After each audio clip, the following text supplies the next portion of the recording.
This is Big D, oldschoolstereo.com. Today we're going to do a shootout between the Phoenix Gold MS-275 and the Rockford Fosgate Punch 150 HD. Both of these amps are from the approximate same time frame in the early 90s. The Punch 150 HD was approximately 1991 to 1992, and the Phoenix Gold MS-275 actually was it debuted around 92. There was an MS-250 that was introduced in 91, which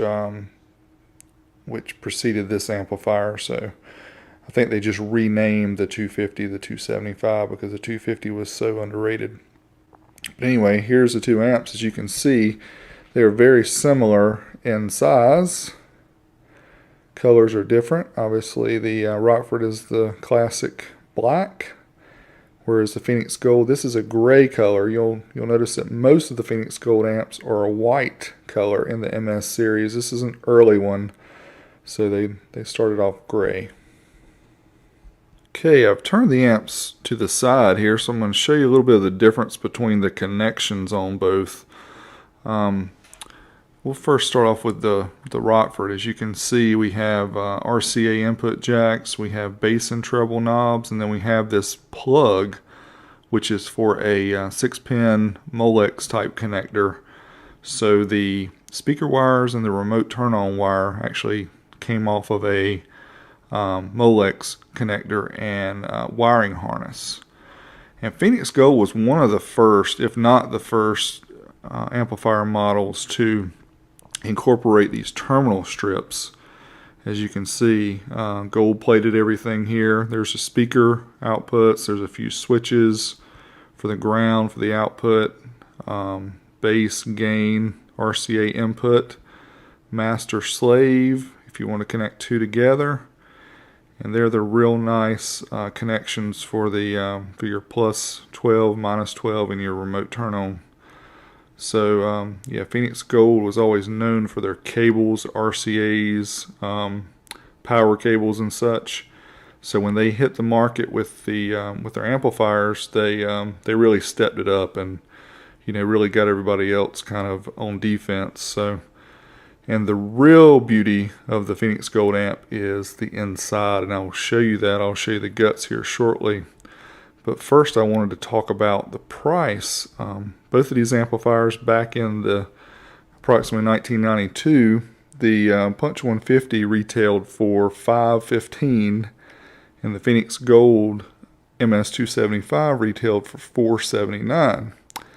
Now, I used a website that actually converts money from older times to newer times, or that's called the time value of money. So it takes the consumer price index and converts it. So I did that for you. And just as a comparison to 2010 prices, the $515 that you would have paid in 1992 for the Punch 150 actually equates to $800 today. And the Phoenix Gold $479 back in 1992 actually equates to $744. So as you can tell, these amplifiers were not cheap amplifiers. They were actually very expensive and very difficult for the average person to afford. I know that I couldn't. So anyway, that's why I have them today. Okay, I've taken the bottom plate off of both amplifiers here. I'm going to show you kind of the guts of both, and I'll start over here with the Rockford. As you can see, it's just kind of no frills. There's no internal wiring. The HD hybrid design meant that everything was surface mounted. There was no more internal wiring needed. That was a step forward for Rockford. And we'll move over here to the Phoenix Gold. And to my knowledge, and I may be incorrect, and somebody surely will correct me if I'm not right, but I believe they were the first to use the gold-plated circuit boards, 24-karat gold-plated circuit boards. And as you can see, it's just gorgeous. They got huge 8-gauge wiring internally for the speakers, which is just enormous. and got their famous connectors here, which are beautiful. And the internal of this thing is just a knockout. And what people generally did back in the early 90s is they would mount these kind of upside down, and they had plexiglass shield that they would put over the bottom so that you could show off your amp. And as you can see, that's a good idea, because these are really pretty, and that's a great way to show off the internals of your amp. But as I'm showing you this, I wanted to talk a little bit about the power ratings. And the reason I'm going to shoot out these two amps and see which one is the king, because both of these amps put out about the same power. They're rated at 75 watts times 2. They're both rated to 2 ohms stereo, 4 ohms mono. However, both are pretty well known that they can actually go to 1 ohm stereo or 2 ohms mono. And the Phoenix Gold has a switch in here right there to go from the red to the yellow if you're gonna do the real low impedance like the 1 ohm loads. And the Rockford, as with most of the Rockford amps, will just kind of handle it, although they're not designed for it, and Rockford will tell you, not to do it, you'll mess things up. That's understandable. They're not really designed for it, but they can handle it because they were overbuilt. So there you have the guts of the Phoenix Gold MS-275 and the Rockford Fosgate Punch 150 HD. Alright, so enough talking about these amplifiers. Let's see what they're going to actually do. Now, plans are to slap both of these on the bench with some resistors and see what kind of actual output power they can do at various ohm loads. 4 ohm stereo, 2 ohm stereo, 4 ohms bridge mono, maybe even 2 ohms bridge mono if I feel like doing that today. And maybe I'll also have some time to hook it up to a subwoofer, hook each one individually to a subwoofer and try it out and see how well each of these amps controls the sub. So let's move to the test bench.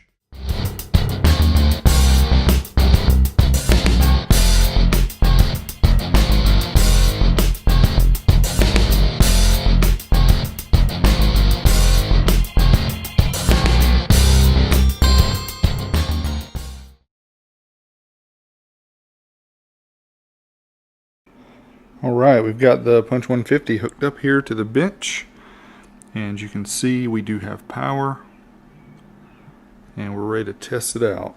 Get my tripod set up so I can show you the output here on the screen.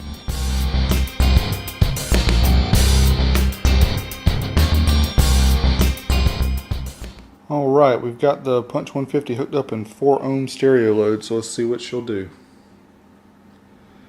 Keep your eye on the waveforms here. Let's see when it clips. Clips definitely there. Let's turn it back a little bit. Looks good. 119.2. Turn it up just a little bit. Seems to be clipping just a little bit at 119.2, so let's turn it down just a hair. 108.9. 115.7 I think was right before it clipped. That looks good to me there, so let's go with that. 119.2 at 4 ohms.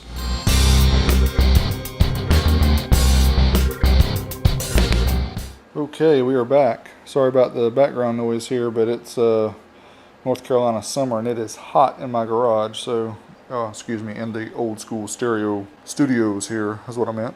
Anyway, we have it hooked up to 2 ohm stereo load now. Let's test it out and see what it does.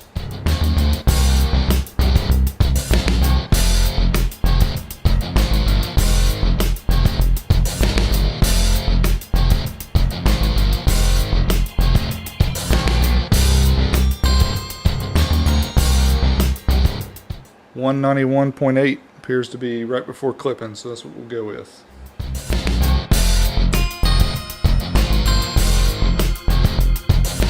Okay, we're stepping out on a limb here a little bit and getting into uncharted territory. We're going to do a 2 ohm mono test on the Punch 150, see if it can handle it and what it'll put.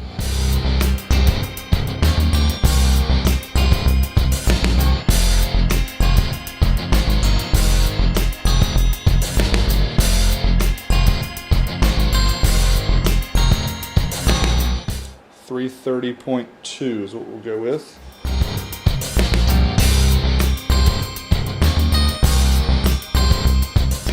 Alright, and now we're going to do the 4 ohm bridge mono test with a punch 150.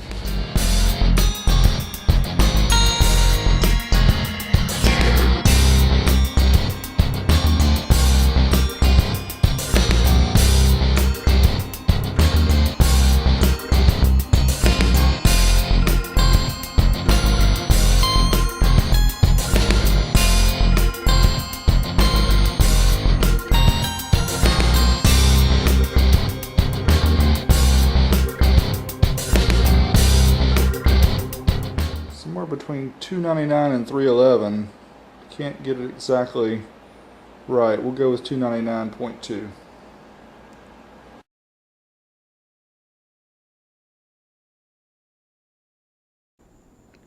Alright, old school fans, this is an update on the Phoenix Gold MS-275. See if you can notice here, I've had the capacitors swapped out by a Phoenix Gold technician because I was too afraid to tackle it myself. Fresh new capacitors, the big ones and the small ones, so should be good to go. Now, I had completed the output test with the MS-275 and the Rockford Punch 150. However, I noticed that I had the switch in the red position, which is low impedance, so the 4 ohm ratings I was getting for the Phoenix Gold were not that great. So to make this test fair, I've switched it back to the yellow position, which should make it a more fair comparison to the Rockford Punch 150. So here we go.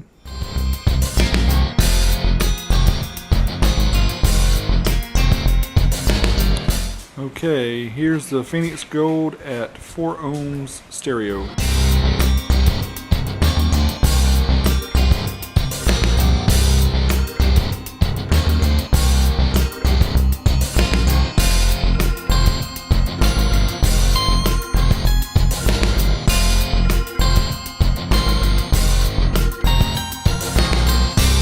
.91 watts per channel and 4 ohm stereo, Phoenix Gold MS-275.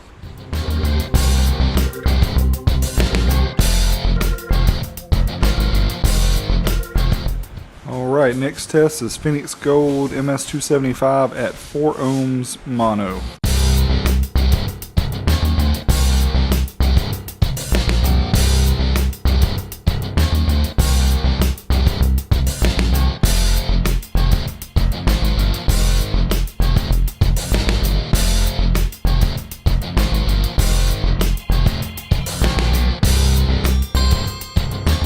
.208 or 217.5, somewhere between there, I think is the number. 208.8 or 217.5.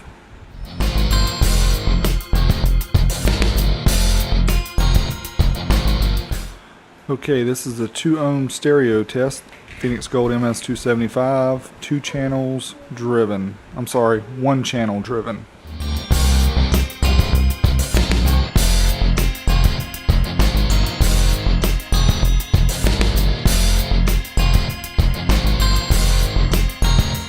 Somewhere between 123.8 and 134.1.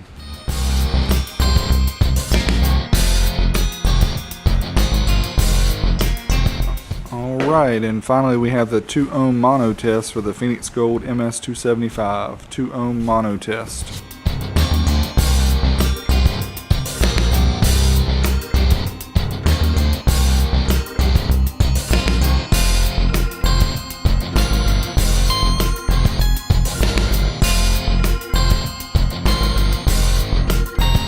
.224.7.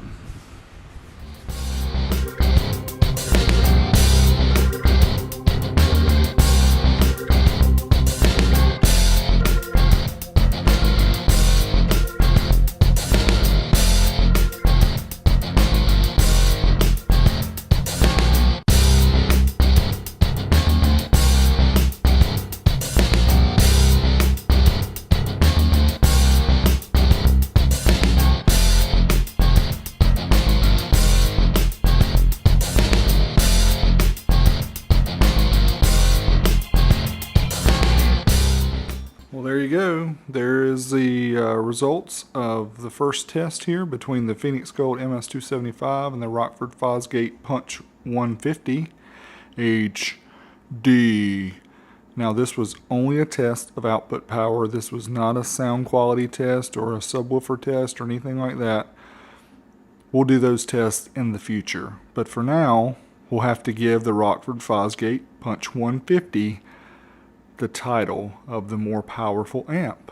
Now, stay tuned for more tests between these two amplifiers. Let's see which one really is the better.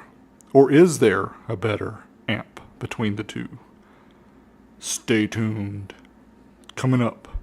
Coming soon. Stick around. Can't believe it's real. Cool stuff coming. See. One of those things you never forget. January 1990. Phoenix Gold MS-250. A few months later, May 1990. Wow. 300ZX with guess what? Amps inside. That's right, friends. MS-250s. 4 of them. 2 powering 15-inch subs. Just beautiful amplifiers. This is an amp I just had to have. As with a lot of the in-demand amplifiers back in the day, it was not easy to come across these. Here we can show you the MS-250. The retail price jumped up from $399 to $479 in a very short amount of time. These were in extremely high demand and not easy to find. So I don't have an MS-250 to show you, but this is an early generation MS-275 in the gray color. You can see this one's in extremely good condition in the box. Picked this one up about the year 2010. You can see it has terminal blocks, Tiffany style RCA connectors, extremely high quality amplifier. And for comparison, here is a white MS-275 right beside of the gray one, just to show you the contrast, the difference in colors. Now the MS-275s were available with a plexi bottom. This is an aftermarket plexi bottom on this particular amplifier, but you can just see why people would want a plexi bottom on these amps back in the day. Gorgeous wiring inside, and the color of the windings on the transformers just make it pop. The 24 karat gold plated circuit boards, just awesome. And here we have a 1993 Car Audio and Electronics directory. We'll check the MSRP here for the MS-275. You can see $479 was the MSRP for this amp back in the day. And per the box, here are the ratings: 75 watts RMS per channel at 4 ohms, 200 watts RMS at 4 ohms bridged. Let's try it out on the dyno and see what we get. Alright, so first up we're going to run an 8 ohm mono load on the amp, which should simulate 4 ohm stereo times 2. We're looking for 150 watts or so to meet rated. We got 205, so that's a little bit more than 102 watts per channel. We pulled 26.8 amps. Next up we'll do the 4 ohm mono run, which, as you saw, the amp was rated to do 200 watts RMS. See that we easily get that. 308 watts at 14.26 volts. Again, this is at 1% distortion, and we pulled 45.6 amps. Next up we'll try a dynamic run at 4 ohms. You can see here about 318 watts dynamically, 4 ohms, 14.6 volts, a little bit higher than you would normally have, but still impressive nonetheless. And just for fun, we're going to try this amp out at 2 ohms mono certified. This amp is not really rated to handle this particular load, but anybody who knows this amp knows that it can. You can see here we got 366 watts at 14.4 volts, 2 ohms mono, 1% distortion. We pulled 75.6 amps of current. Now we'll try the 2 ohm dynamic run, which the dynamic mode simulates music playback. Since most of you don't listen to test tones, the music playback method here is a good indication of what the amp can really do. You can see we got 452 watts at 14.43 volts, so very impressive from this little 200 watt amp. And just to push it even more, we tried a 1.6 ohm mono load dynamically on this MS-275, and wow, check this out. 476 watts, almost pushed 500 watts at 1.6 ohms mono. Very impressive. Now here's a test I say don't try at home, but I tried it for you. 1 ohms mono Phoenix Gold MS-275. So it hit 325 watts and then it kind of shuts the amp off, and you'll see here this excellent built-in protection circuitry lights up the overload light to tell you, hey dummy, you need to hook up the correct speaker load. Here's the results of the Phoenix Gold MS-275. You can see it did well above its rated power in each ohm load and even handled 2 ohms mono where it wasn't rated to handle. Thanks to Stinger Electronics for providing the accessories that power the OSS Labs. Check the video description for links to their social media pages so you can learn more about their excellent products. Big shout out to our Patreon supporters at patreon.com/oldschoolstereo. Support our channel with as little as $1 per month. Thanks as always. I'm out here.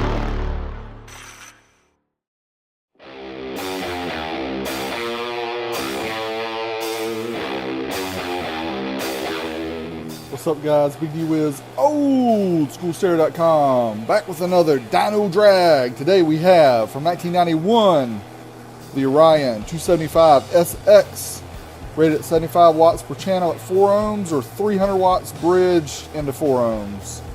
And the Rockford Fosgate Punch 150 HD, rated at 75 watts per channel at 4 ohms or 180 watts bridge into 4 ohms. So let's try these bad boys out on the dyno. We have Rockford set up on channel 1, and we have Orion on channel 2.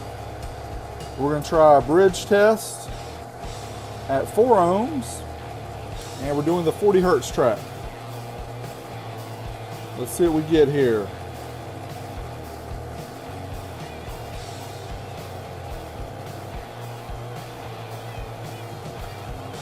All right, look at that. Look how close that is. Rockford 319, Orion 323. All right, now let's go dynamic.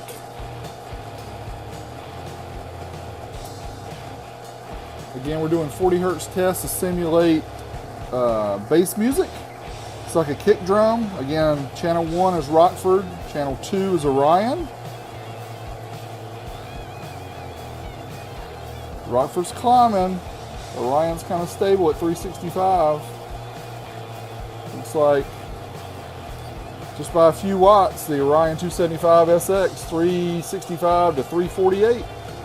All right, just for fun, we're going to go certified at 2 ohms mono. Neither one of these amps is rated to handle this load. So let's see what it'll do. Certified, 2 ohms mono, Rockford channel 1, Orion channel 2.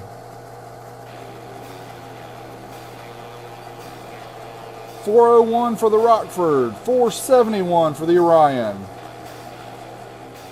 And we'll go dynamic at 2 ohms mono.